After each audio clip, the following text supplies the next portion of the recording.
हाँ जी, नमस्कार साथियों। काफ़ी सारे बच्चों के मेरे पास मैसेज थे। राधे राधे सभी को, और सभी दोस्तों का मेरे इस चैनल पर स्वागत है। जैसे कि आपको एक और अपडेट काफ़ी दिनों से ये मिल रही है कि सर यूटीबी क्या है। यूटीबी की आज संपूर्ण जानकारी मैं तुम्हें बताऊंगा, और यूटीबी के बारे में जो भी विद्यार्थी असमंजस में हैं कि सर क्या इसका फॉर्म लगाएं, क्या नहीं लगाएं, कौन लगा सकता है, क्या क्वालिफ़िकेशन है, कहाँ फॉर्म लगेगा, कितने पैसे मिलेंगे, क्या एग्ज़ाम से पहले फॉर्म लगाना चाहिए, क्या एग्ज़ाम के बाद ये फॉर्म लगाना चाहिए, तो किस प्रकार की पूरी डिटेल आज हम इसमें चर्चा करेंगे यूटीबी के बारे में। तो देखो, एक तो सबसे पहले मैं बताऊं कि आपका एक नोटिफिकेशन वायरल हुआ था, एक नोटिफिकेशन आया है कि पशुपालन विभाग से एक बड़ी खबर इस प्रकार का, और यहाँ पर लिखा हुआ है कि विभाग में जल्द ही अर्जेंट टेम्परेरी साथियों बेसिक पर होगी भर्ती। सबसे पहले तो इस चीज़ को मान लो कि ये सरकारी पद नहीं है दोस्तों, ये एक टेम्परेरी विभाग के द्वारा बनाई गई या भर्ती है जो टेम्परेरी रहेगी साथियों, यानी कि आपको इसमें जो गवर्नमेंट नहीं लगाया जाएगा, ये टेम्परेरी रहेगी आपके लिए। तो ये यहाँ पर जो वैकेंसी आई है 125 पशु चिकित्सक और 500 पशुधन सहायक, यानी कि जो आपको पता है पशु निरीक्षक जिसे कहते हैं, उनकी ये वैकेंसी है। अब ये वैकेंसी भी पूरे राजस्थान में नहीं है दोस्तों, कुछ चुनिंदा जिलों में ये वैकेंसी दी गई है। जैसे कि मैं यहाँ पर देख पा रहा हूँ मंजूरी, जैसे कि जोधपुर, फलोदी, बाड़मेर, जैसलमेर, बालोतरा, पाली, सिरोही और जालोर वाले जो क्षेत्र हैं उनमें इस वैकेंसी की अधिकता रहेगी। ये वैकेंसी एक ऐसी वैकेंसी है साथियों कि जो किसी विशेष पशुओं में जैसे कोई महामारी जैसी शिकायत होती है तो तब इनके पशु निरीक्षकों की या पशु चिकित्सकों की जो ज़रूरत पड़ती है वो वैकेंसी है साथियों। जब तक वो महामारी का प्रकोप रहेगा तब तक आपको ये गवर्नमेंट आपको एज ए टेम्परेरी के रूप में कार्य करेगी, यानी कि आपको सहायक कर्मचारी रूप में बुलाया जाएगा, जिसकी सैलरी भी आपको गवर्नमेंट हर महीने एक निर्धारित सैलरी दी जाएगी। तो ये यूट्यूबी वाली है, तो इसके लिए मैं थोड़ी चर्चा कर लूँ कि ये आपके राजस्थान के कुछ ज़िलों में है। अब ये यूट्यूबी की अगर मैं बात करूँ तो ध्यान से सुनना। एक तो इसमें जो सिलेक्शन होगा वो साथियों परसेंटेज बेस पे होगा कि जिस स्टूडेंट की सबसे ज़्यादा परसेंटेज है उसी बच्चे का इसमें सिलेक्शन होगा। अब परसेंटेज बेस पे कैसे सिलेक्शन होगा, अब देखिएगा आपके यहाँ पर डॉक्यूमेंट्स मांगे गए हैं साथियों। जितने भी आपके डॉक्यूमेंट्स हैं वो आपको जमा करवाने हैं। इसकी तिथि आपको 31 मई दे रखी है साथियों, 31 मई तक आपको डॉक्यूमेंट्स जमा करवाने हैं। डॉक्यूमेंट्स कहाँ जमा होंगे, डॉक्यूमेंट्स जयपुर में जमा नहीं होंगे साथियों। डॉक्यूमेंट जिस ज़िले में जहाँ पर वैकेंसी है वहाँ पर ये डॉक्यूमेंट्स आपके जमा होंगे। जैसे कि फलोदी वगैरह के डॉक्यूमेंट्स जोधपुर में जमा होंगे। जहाँ जिस स्टेट की वैकेंसी है वहाँ पर जो पशुपालन कार्यालय होता है वहाँ पर आपके डॉक्यूमेंट्स जमा होंगे।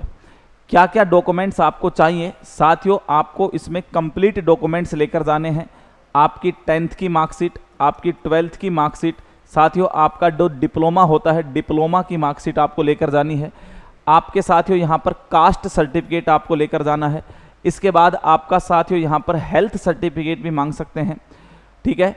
तो ये कास्ट सर्टिफिकेट भी आपको अपडेट करवा कर लेकर जाना है। जाति प्रमाण पत्र भी लेकर जाना है आपको साथियों, वही चीज़ है। तो ये है कि आपको आपके कंप्लीट आधार कार्ड, पैन कार्ड, सबकी आपको फोटोज़ वगैरह सब लेकर जाना। टोटल डॉक्यूमेंट्स जो होते हैं, एक डॉक्यूमेंट्स वेरिफिकेशन की जो प्रक्रिया होती है उसी तरीके से कंप्लीट डॉक्यूमेंट्स आपको यहाँ पर लेकर जाने हैं। अब दूसरी समस्या है कि सर ये कितने दिन तक रखेंगे। देखिए, इसमें जो पशु निरीक्षक हैं उनकी 26,000 कुछ सैलरी यहाँ पर निर्धारित की गई है, ठीक है। तो 26,000 प्रति मंथ मिलेंगे आपको। जो एक रोग वहाँ पर पशुओं में जो फैला हुआ है, जो हमारे सीमावर्ती क्षेत्र हैं उनमें, तो जब तक उस रोग का प्रकोप रहेगा जब तक वो आपको रखेंगे।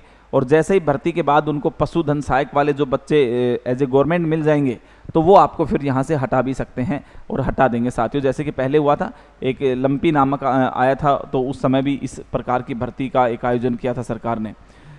अब किन बच्चों को ये करना है, क्योंकि आपका 13 जून का एग्ज़ाम है साथियों, 13 जून का एग्ज़ाम है। 13 जून से जस्ट पहले इस प्रकार की अपडेट सूचना आई, तो काफ़ी सारे बच्चे इससे भ्रमित हैं कि सर हम फॉर्म लगाएं या नहीं।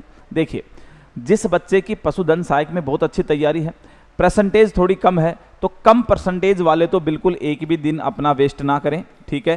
क्योंकि कम परसेंटेज, ये सिर्फ भर्ती परसेंटेज आधार पर होगी। आपकी एक्यूरेसी देखी जाएगी, कौन बच्चा कितना अच्छा है। तो कम परसेंटेज वाले बिल्कुल ना करें, क्योंकि 2-3 महीने आपको लगाएंगे और फिर आपको वहाँ से हटा देंगे। तो इस भर्ती में आपको कम परसेंटेज वालों को नहीं करना है। दूसरा, जो बच्चे 13 जून को एग्ज़ाम देने वाले हैं, जिनकी तैयारी अच्छी है, तो वो बच्चे भी इसमें अगर परसेंटेज अच्छी है तो एक दिन का समय निकालकर अपने ये डॉक्यूमेंट्स जमा करवा सकते हैं, क्योंकि महामारी का पता नहीं कितने दिन चल जाए। इससे पहले भी देखो आपको जो भाई, अगर जो बच्चे आपने गांव के आसपास फील्ड कर रहे हैं, फील्ड का मतलब जो अपनी फील्ड में बहुत अच्छा पैसा कमा रहे हैं, 26,000 से ज़्यादा पैसा कमा रहे हैं, तो उन बच्चों के लिए यहाँ पर जाना कोई उचित नहीं है, क्योंकि वो अपने फील्ड में भी इतना पैसा कमा लेते हैं। ठीक है, तो कहने का मेरा मतलब है साथियों कि ये एक ऐसी वैकेंसी है जो आपको आवश्यकता पर ली गई है, आवश्यकता पूर्ण होते ही आपको यहाँ से हटा दिया जाएगा। 13 जून का आपका एग्ज़ाम है, निरंतर कड़ी मेहनत करते रहें एग्ज़ाम के लिए। अब इसमें भ्रमित होने की ज़रूरत नहीं है। डॉक्यूमेंट्स कंप्लीट आपको जमा करवाने हैं। डॉक्यूमेंट्स आपके जयपुर में जमा नहीं होंगे, जिन जिलों में वैकेंसी है उन जिलों के पशुपालन विभाग में ही आपके डॉक्यूमेंट्स जमा होंगे। तो इस भर्ती के लिए आपको ये सूचना मैंने दी है। डॉक्यूमेंट्स 10-12 से लेकर डिप्लोमा वगैरह, कास्ट सर्टिफिकेट्स, पैन कार्ड, आधार कार्ड, फ़ोटो सब लेके जानी है आपको। ठीक है, आपको 31 मई तक वहाँ पर जमा करवाने हैं। उसके बाद जो बच्चे की सबसे ज़्यादा परसेंटेज होगी उस बच्चे का यहाँ पर क्या हो जाएगा, सिलेक्शन हो जाएगा साथियों। सिलेक्शन के बाद ये आपको बुलाने लेंगे, वहाँ पर आपसे काम तो जो आपको पशुओं में जो रोग चल रहा है वो कार्य होगा। उसके बाद जैसे ही उनके रोग की क्षमता कम हो जाएगी, आपको यहाँ से बिल्कुल, यहाँ से सरकार आपका जो पेमेंट बनता है वो पेमेंट देकर आपको बिल्कुल निकाल सकती है। तो कहने का मतलब, अभी आप 13 जून तक पढ़ाई पर ध्यान दें। जिन बच्चों की हाईएस्ट परसेंटेज है वो एक दिन जाकर अपने डॉक्यूमेंट्स लगा सकते हैं, निश्चित लगा सकते हैं। जो बच्चे फील्ड कर रहे हैं वो अपने फील्ड में कंटिन्यू रहें साथियों, और जो बच्चे पशुधन सहायक की तैयारी कर रहे हैं 13 जून की, उसमें आपको निरंतर लगातार मेहनत करनी है। ज़्यादा दिन का समय नहीं बचा है। मैं एक और वीडियो में बताऊंगा कि अब 20 दिन की रणनीति कैसे करें, कितना पढ़ें, क्या पढ़ें, कहाँ से ज़्यादा पर्सन, कम पर्सन, इन सब चीज़ों की जानकारी मेरी अगली वीडियो में जल्दी देने वाला हूँ। नमस्कार सभी दोस्तों को। अधिक जानकारी चाहिए साथियों, तो अधिक जानकारी के लिए और मेरे मोबाइल नंबर दिए गए हैं 9784444147। Neeraj Yadav officially YouTube channel है मेरा, टेलीग्राम है मेरा, आप मेरे से जुड़कर अधिक जानकारी ले सकते हैं। नमस्कार सभी को, धन्यवाद, राधे राधे।